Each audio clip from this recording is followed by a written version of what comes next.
All right, guys, welcome back. Got to turn that on. Welcome in. Oh, last night was another night where I went down the rabbit hole. I've been down the rabbit hole for quite a while, to be honest.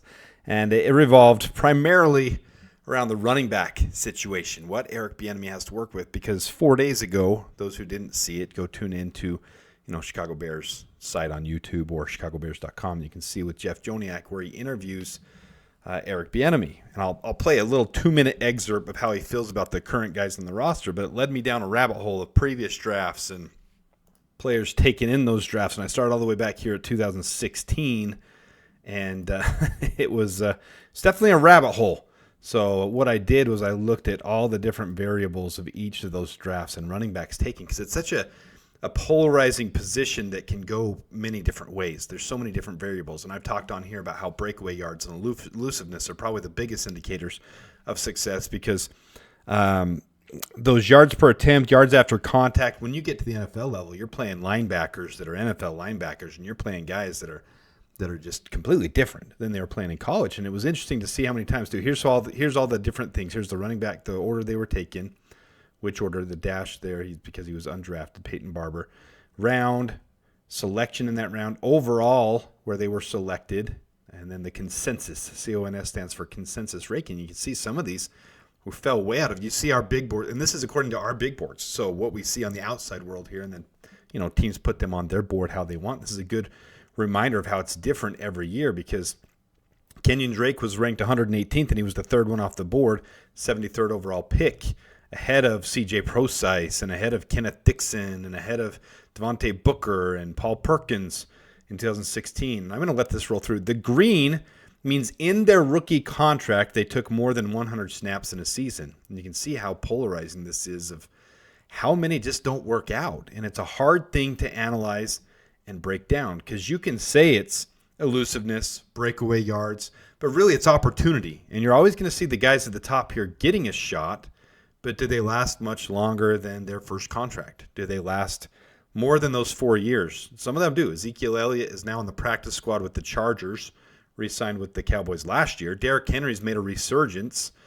Some of these guys, as you go down, Jordan Howard with the Bears was a big signing for the Bears. He really overplayed his position. The plus minus there, you can see Jordan Howard, he was consensus 95th. We took 150th, so we got a steal of 55 spots according to where the consensus was. That doesn't mean the team feels that way, but the Bears were able to snag him, and he was a big part of our team for a couple of years there. And then he went on to Philadelphia, and we ended up going a different direction as well. So I'll scroll through. This is more just for fun for you guys at this point, but there's not a whole lot else to garner here on this year's 2017. You can see Leonard Fournette at the top there, a couple undrafted free agents at the bottom, Austin Eckler. But at the top there, you've got Leonard Fournette, Christian McCaffrey, Dalvin Cook, Joe Mixon, Alvin Kamara. So tons of them at the top. And so there's your overall ranking, your consensus ranking, where these guys stood. There's quite a few undrafted free agents that made it in 2018. So here's 2018, a year that many think is similar with this consensus top 100. How many there are there? It's very similar to this year. And one running back at the very top being the clear and away. And there's 2019. You can see the ones there, and some of these guys have stuck around. Josh Jacobs, David Montgomery for the Bears, and then he got left in free agency to the Lions. So it's just more interesting than anything. I didn't garner anything out of this more than just historical data. So this is just interesting for what you guys might want to see. So 2021, we drafted Khalil Herbert, who I thought was playing very well for us. Didn't necessarily want to see him gone. 2022, we drafted Treston Ebner. Overall, much higher than his consensus ranking had him from Baylor. Didn't really work out with him. 2023, you got Bijan Robinson, Jahmyr Gibbs, Roschon Johnson there. Man, I don't know if a lot of people realize. I'm going to show you. In fact, I don't show in here, but his elusiveness grades, his breakaway yards in college were extremely high. And then there's Ian Wheeler, this last year's an undrafted free agent. So a lot of stuff in here, a lot of stuff. But let me get back to Eric Bieniemy. Let's take this down. Let's get back to Eric Bieniemy and what he had to say. Pull me off, and I'll just bring on what he had to say on the Bears Etc. podcast. I feel pretty good about the group. I've had an opportunity to watch DeAndre, spend some time with DeAndre when he came out during the time when he during the draft, so I know all about him. a very, very hard-working kid that doesn't take anything for granted. He loves to work. Now, more than anything, we just got to make sure that he understands that he can find 4.5 in between the tackles, but also hit the home run when he needs to. But he's a great young man that works his tail off. Roschon, young up-and-coming player, big kid, plays hard, doesn't take anything for granted, looking forward to working with him. Travis is by far, first of all, he brings a tremendous amount of energy. He does a hell of a job on special teams. He's a four-phase guy, which you love that about him because you can't have enough of those team players. And then we got a young kid by the name of Ian who's coming off of Ian injury. Wheeler. And Ian, just terrific preseason. Exactly. Yeah. And he showed flashes. So we want to see exactly what all we can continue to develop with him and see how he grows. So I'm excited about the group. Nobody's got bigger thighs than Travis Homer. He works on those bad boys. Easy. He works on those Yes, bad he boys. does. But does it help you as a coach when, again, players don't know you, they know you by reputation, but, you coached Adrian Peterson, Jamal Charles. I could go down the list. So many great backs, Kareem Hunt. I know I'm missing a few. Maurice Jones-Drew at UCLA. Does that help? It helps. Help spread the word? Because all they got to do is pick up a phone. Because everybody knows everybody nowadays. You know what? It helps. But and I'm not going to have these guys do anything that those guys didn't do. And like I told those guys when I coached them, I'm not going to have you do anything I didn't do. And so my thing is just to make sure that I'm getting the very best out of them. But also, too, challenging myself, making sure that I'm presenting them the right information so they can go out and be as sound and as sharp as they need to be. All right, so there's a lot to unpack there, but there's really not a lot to unpack there as well. As I've listened to other podcasts and as I've listened to other people on Twitter and different comments they've made, they kind of read their own tea leaves on these things, and they say, well, that means he's not happy with DeAndre Swift. I don't see that at all. I think he's implying that DeAndre Swift has not been utilized properly and that he hasn't been used by previous regimes in the Bears this last year because he was used pretty well with Detroit and with Philadelphia. He got more touches this last year with us than he's ever gotten before, yet his averages and his numbers were significantly down. Was that the offensive line? Well, the Bears' run blocking line wasn't nearly, as bad as the pass blocking line. So our run blocking line was decent. We've improved that now. That's improved, and I'll show that here in a minute. So they're obviously looking to improve in different ways, but he made a comment there about how he needs to be able to hit the holes and get 4 yards there. So I think more than him being upset with DeAndre Swift, because he seemed to praise DeAndre Swift, he's saying he hasn't been used properly and he hasn't been coached properly. And like Eric Bieniemy just said, give these guys the tools and information to make the best decisions so they can improve. Now, he also praised Roschon Johnson, who I've heard so many people say the Bears are going to let go of, that they're going to cut him. I don't see that happening as well. I'm going to show you guys here in a minute how Roschon, his final year of college, had almost a 200 elusiveness grade, high mid-40s in breakaway yards. Ian Wheeler hasn't even been able to be utilized yet. We saw him in the preseason. Even Jeff Joniak just commented there about how the preseason was really impressive. Ian Wheeler, one of the best elusiveness grades ever in college. But that's the debate where it comes in of a lower level school. Howard University, you're not playing the same level of competition. His breakaway yard percentage was astronomical, off the charts, crazy high. His elusiveness yards off the charts, crazy high. So now what's he going to do when he hits the NFL? We saw in preseason he has at least the ability to adapt to the NFL level and play against these guys in the preseason level. He needs a shot. Was that going to stop the Bears from doing anything else? Well, clearly the Bears are interested in the draft. They've made that apparent. I'm just bringing this up from February 23rd from Clay Harbor. He brought up should the Bears consider free agent Nick Chubb. Now, that's rearing its ugly head again today. And that's not necessarily ugly. Nick Chubb has been, a very solid back. He was very highly top of his draft as well, one of the top in his draft, and he had a very good start to his career. Injury has obviously plagued that at this point now. Well, what would stop the Bears from going out and picking up Nick Chubb? Well, you don't want an overloaded running back room, but you also need, a running back room capable of managing different things on the team. He could be, kind of that pound-it type of running back if he's healthy. Well, if you sign him to a league minimum or a roughly, $2 million contract with, $500,000 guaranteed, you're not killing the team here. You're barely taking up any more cap space because $2 million over the $1 million league minimum. It's another $1 million when we have 8.5-ish million left. That doesn't stop you from getting a guy in the draft. It doesn't stop you from getting another undrafted free agent. You can bring 7, 8 guys into camp. Let them compete. See what they can do. See what Eric Bieniemy can do with them in camp. That's what camp is for. Sort these guys out. And if at the end of it you've got Nick Chubb and Quinshon Judkins and Ian Wheeler and Roschon Johnson and DeAndre Swift, those 5 on your team, Travis Homer on specialty. I mean, there's so many options here. I don't think you should limit the mindset into saying, okay, we can't do something, because it's still definitely very possible to do anything the Bears want to. But as Eric Bieniemy said, we've got 3 on the roster right now. So I want to examine those 3 real quick. Let's go over those 3, starting with DeAndre Swift. Now, I am not comparing DeAndre Swift to Ashton Jeanty. Don't get me wrong on that, okay? Because anything I say that sounds like something, people run away with. But Ashton Jeanty and DeAndre Swift are both the very highest ranked running back in their draft class. Okay, in the 2020 draft class, DeAndre Swift was the highest ranked, and they're very similar in size. 5'8", 215 pounds, very, very similar in size. Now, Ashton Jeanty, clear cut, number 1, ranked as high as 2 or 3, average consensus top 10 pick. Okay, DeAndre Swift was ranked highest in his draft class. He was picked second behind Clyde Edward-Helaire. The Chiefs decided to jump up and grab him ahead. DeAndre Swift has certain limitations in his game, and he was projected to be a second-round draft pick. There were no projected first-rounders in that draft.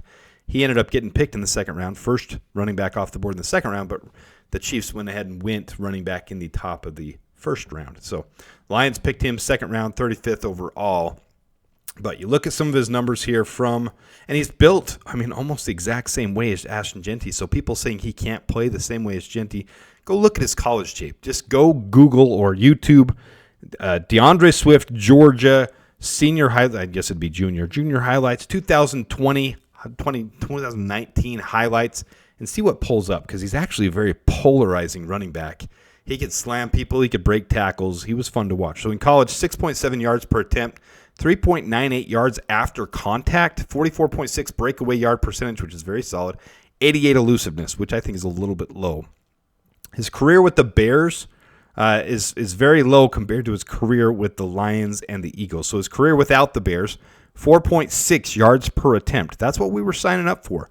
Is it his fault? Is it the prior regimes that didn't handle the running down situations the best, didn't have the best offensive line in place, didn't have the best play calling? Play calling has something to do with it. When these guys are having plays called for them, if you got Ben Johnson calling a play for the running back, that running back is going to average more yards than they did with someone like Shane Waldron or somebody else. So yards per attempt down with the Bears to 3.8, 2.46 yards after contact, 25.4 break. Everything's lower. So to me, this screams that Eric Bieniemy would want to get his hands on this and say, okay, working with Ben Johnson, I'm very excited to see what we can do with a player of DeAndre Swift's caliber. And he even mentioned that. He had a big part in trying to recruit or at least analyze him and part of the draft process with DeAndre Swift. So he looked at him. He was involved with that. So there's something involved there that he has already been involved with Swift, and he sees what could be there. So DeAndre Swift first. Now I'm going to go to Roschon Johnson. I think a lot of people are undervaluing Roschon Johnson. Roschon Johnson, let me actually pull up. This is Roschon Johnson's last year actually his whole PFF profile, so you can see 6 foot 225, 4.58 speed, so a little bit slower. 4th round, 116th overall. But you can see 5.8 yards per attempt, 4.28 yards after contact. His breakaway yards, 39.6. Let's move this over.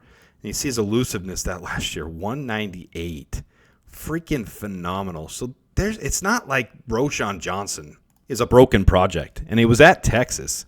So this kid has a lot to prove and offer. You can see this is his 4-year average. So at college, 5.6 yards per attempt, and then not a ton of tread on the tires still. He did have the concussion. I understand that's something to be concerned about. Hopefully he wears the Guardian cap. Hopefully he comes back just fine. Same thing with Jaquan Brisker. So hopefully that's not an issue. Yards after contact, 3.92. Breakaway yards, 33.1 is an average, and 130.0 elusiveness over his whole college career. With the Bears, those are obviously down. Now, those things will obviously come down anyways, coming from the college level to the NFL. But I think they're misusing him. He's not a fullback. He is not put his head down and pound for the yards. He can do that, but he's also a very dynamic running back out of the backfield who can diagnose holes, who can spread to the outside. He's not the quickest. He's not going to have your breakaway speed, but he has the ability to break some tackles, and he has the ability to create some space for him in the open field. So I am high on Roschon Johnson. I don't think Bears fans should give up on him yet because I think there's a lot to offer here. And as well with Ian Wheeler. Ian Wheeler, now if they're even mentioning him, if Eric Bieniemy is bringing him up on purpose intentionally, you know that there's something here with him. And I'll show you his elusiveness this last year. I'll do the same thing I just showed with Roschon Johnson. I'll pull up his PFF. But at college, look, and now here's the debate of the weaker competition, weaker schools. Ian Wheeler from Howard, 6.4 yards per attempt, 4.15 yak, 46.6 breakaway yards, and 168.2 elusiveness. This is over his college career. That last year at college was also very special. And this isn't even including his ability to be a returner. Punt return, kick return, he is a weapon. I made a video on Ian Wheeler when we signed him as an undrafted free agent. Maybe I'll link it in the comments here or in the description so you guys can see it. But in the preseason, he was showing his own. 4.3 yards per attempt. He had 2 touchdowns, 3.17 yak, 40.4 breakaway percentage, and 45.2 elusiveness.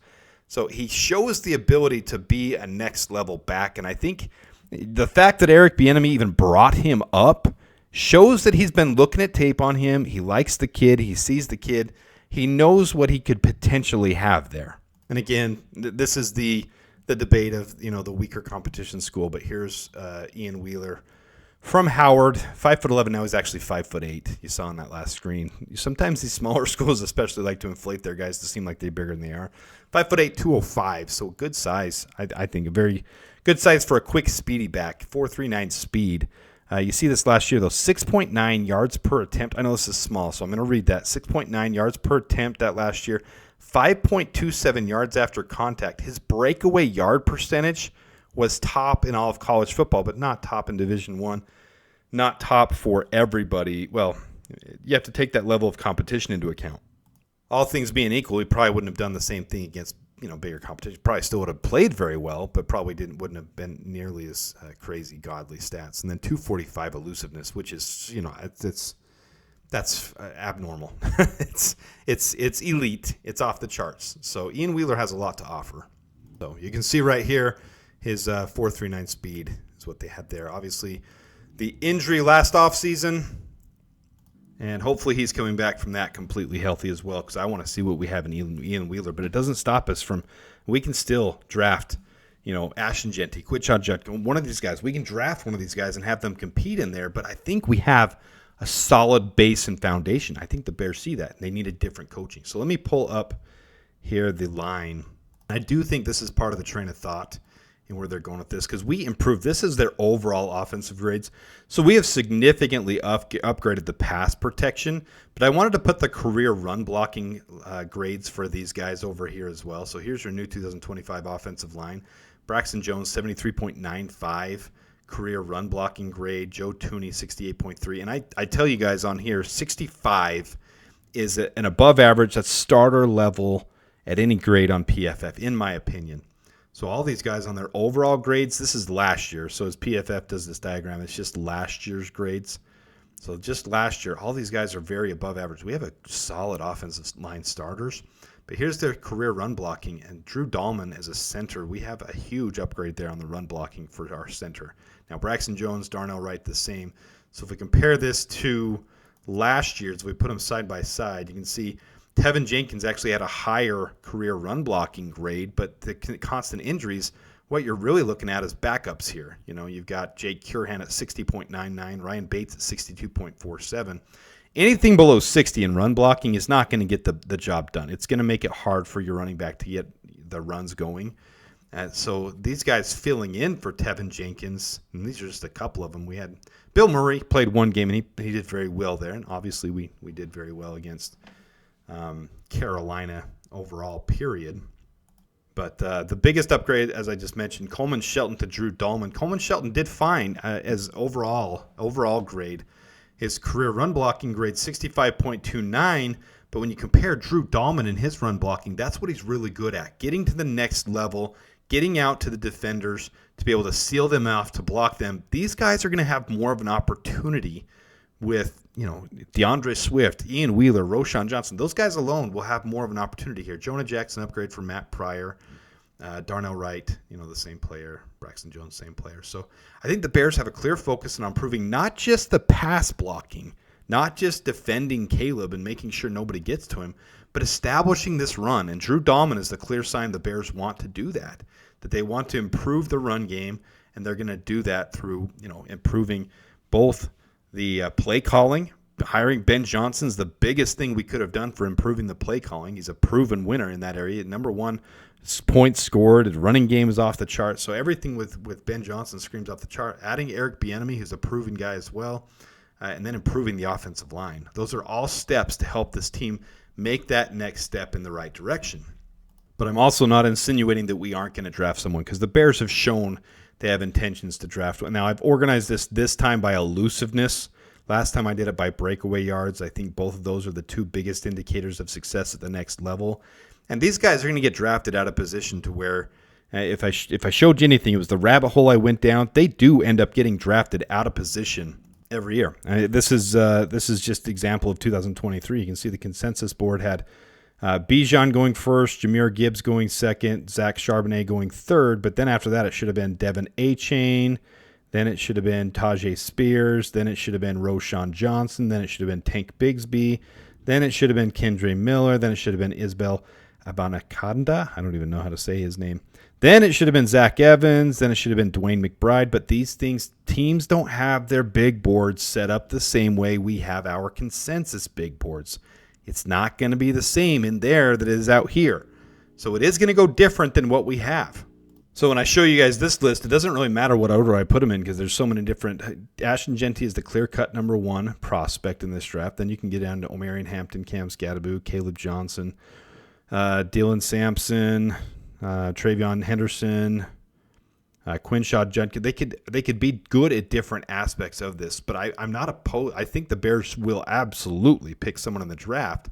I just don't think we should overlook the guys that are currently on the team, because I think so many are doing that with this exciting draft class. This exciting draft class is fun and exciting, and there could be a huge addition. We could add R.J. Harvey in the third round or Cam Scadaboo in the third round, and it would change the dynamic of this team. But it doesn't change from the fact of what we already do have on this team.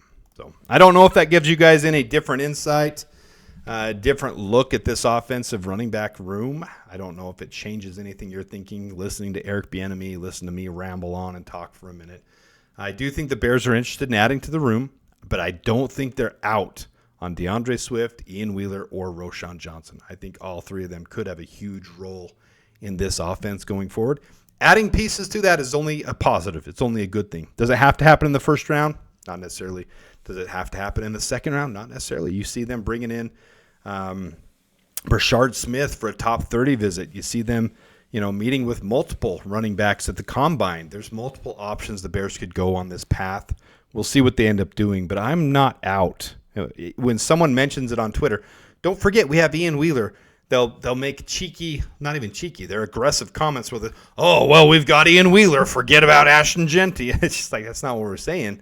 We're saying don't forget about the guys that could still impact this team from the inside, from the Bears' current roster. And I think changing the play calling, changing the running back coach, changing the offensive line, changing the scheming, these guys already are going to be increased production from what they saw last year. DeAndre Swift was almost a 1,000-yard rusher with lower average numbers than any previous year. Put him with Eric Bieniemy and Ben Johnson, you could be seeing those same number of touches and have him be a 1,300-yard running back. I mean, don't give up on the current guys we have. So it's just one insight, one take from this current team, what they could be, and the direction we're going. I don't think we're stuck on first round. I don't think we're stuck on second round. I don't think if there's someone that fits the overall vision of this team, I think they'll bring him in. So I appreciate you guys tuning in. Hopefully you guys have had a good weekend. We're getting closer to the draft. We're less than 4 weeks away. So I appreciate you tuning in. Until next time, thanks for listening to the Ramble and the Rant.